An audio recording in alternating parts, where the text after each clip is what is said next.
Bonjour. Dans le cadre de la quatrième partie du programme d'économie générale, nous avons entamé la dernière fois les explications du sous-développement.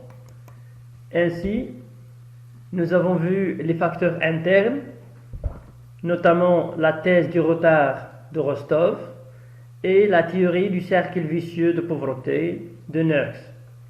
Ensuite, on a vu les facteurs externes, les explications du sous-développement qui mettent l'accent sur les facteurs externes, et on a traité la théorie de Semiramin qui met l'accent sur les rapports entre le centre et la périphérie, et la thèse ou la théorie de l'échange inégal d'Emmanuel. Aujourd'hui, on va traiter une autre approche, celle de François Perroux. C'est une thèse structuraliste et qui met l'accent sur les facteurs internes et externes en même temps. Pour François Perroux, le développement correspond à l'ensemble des transformations économiques, techniques, sociales et culturelles qui permettent l'apparition et la prolongation de la croissance économique et qui accompagnent cette croissance. Donc, pour qu'il y ait développement, il faut qu'il y ait un certain nombre de transformations de la société, de l'économie, des techniques utilisées, de la culture de la population. Et ces transformations vont permettre une croissance continue, une croissance prolongée. Donc, comment François Perroux conçoit-il le sous-développement? Pour lui, le sous-développement, c'est un blocage structurel de développement qui résulte de l'absence de ces conditions, des conditions qui sont favorables à une transformation des structures économiques et sociales, culturelles et institutionnelles. Si le développement exige des transformations au niveau de la société et de l'économie pour réaliser une croissance prolongée, alors le sous-développement, c'est un blocage. C'est l'ensemble des éléments qui bloquent cette transformation et qui empêchent la réalisation de cette transformation pour arriver au développement. François Perroux se base sur 3 outils d'analyse pour expliquer le sous-développement. L'origine du sous-développement, il met l'accent sur la domination. L'essence du sous-développement, ce qui permet la continuité et la prolongation de cette situation de sous-développement, il met l'accent sur la désarticulation. Et enfin, les manifestations du sous-développement, il parle surtout de la non-couverture du code de l'ordre. Concernant l'origine du sous-développement, pour lui, c'est la domination qui constitue l'origine de ce développement. Et pour lui, cette domination trouve son origine dans un décalage objectif entre les niveaux de développement des pays dominants et des pays dominés. Les pays sous-développés avaient des structures fragiles. Et donc, par la suite d'un certain nombre de chocs multiples, par la suite des contacts qui existent dans le domaine commercial par exemple, cela va entraîner un déséquilibre dans les économies des pays sous-développés. La concurrence acharnée par exemple des pays développés va entraîner la destruction d'un certain nombre d'industries naissantes ou bien des manufactures qui existaient avant, ce qui ne permettrait pas alors la continuité et la transformation normale de ces industries pour devenir développées. C'est ainsi que se produit alors un blocage de développement. Cette domination des pays développés sur les pays sous-développés va entraîner la destruction de l'équilibre ancien, de l'équilibre existant, ce qui va provoquer la désarticulation de la structure économique de ces pays. C'est quoi la désarticulation?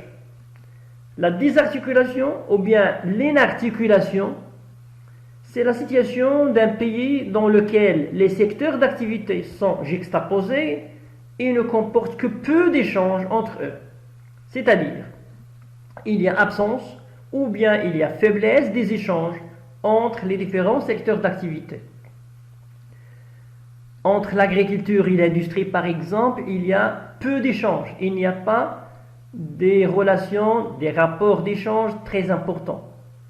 L'agriculture, au lieu d'acheter des produits d'équipement auprès de l'industrie de ces pays, les pays sous-développés, elle va se baser sur l'importation de ces biens d'équipement. Et donc, le développement de l'agriculture ne va pas générer le développement de l'industrie, parce qu'il n'y a pas des échanges entre ces deux secteurs. Et de la même manière, pour l'industrie et pour les différentes branches d'activité industrielle, les pays sous-développés se caractérisent donc par un dualisme. Le dualisme, c'est la coexistence de deux secteurs qui existent en même temps, deux branches d'activité qui existent en même temps, qui sont juxtaposées. Le premier secteur traditionnel, l'autre moderne. Juxtaposés, c'est-à-dire qui existent en même temps l'un à côté de l'autre. Mais il n'y a pas d'échange entre ces deux secteurs. On peut trouver une agriculture moderne à côté d'une agriculture traditionnelle. Le secteur artisanal avec une industrie développée dans le même pays. Et il n'y a pas d'échange entre ces deux secteurs d'activité. De telle sorte que le développement d'un secteur ou bien le développement d'une branche d'activité ne va pas entraîner le développement de l'autre secteur ou bien des autres branches d'activité. Le secteur moderne peut se résumer à une enclave contrôlée par l'étranger. Généralement, le secteur développé, le secteur moderne dans les pays sous-développés, est contrôlé par des firmes multinationales qui constituent l'appendice des pays développés, ce qui a pour effet l'absence de l'autosuffisance et la non-satisfaction des besoins locaux, des besoins de la population. C'est donc la manifestation sur laquelle insiste François Pirault. La non-couverture des coûts de l'homme signifie que les besoins élémentaires de la population ne sont pas satisfaits. François Pirault propose la situation du nouveau développement, un développement autocentré, un développement endogène.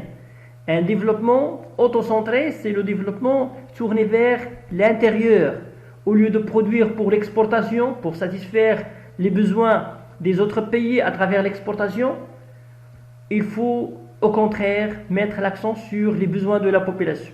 Le pays doit chercher à produire ce dont il a besoin, ce dont la population a besoin.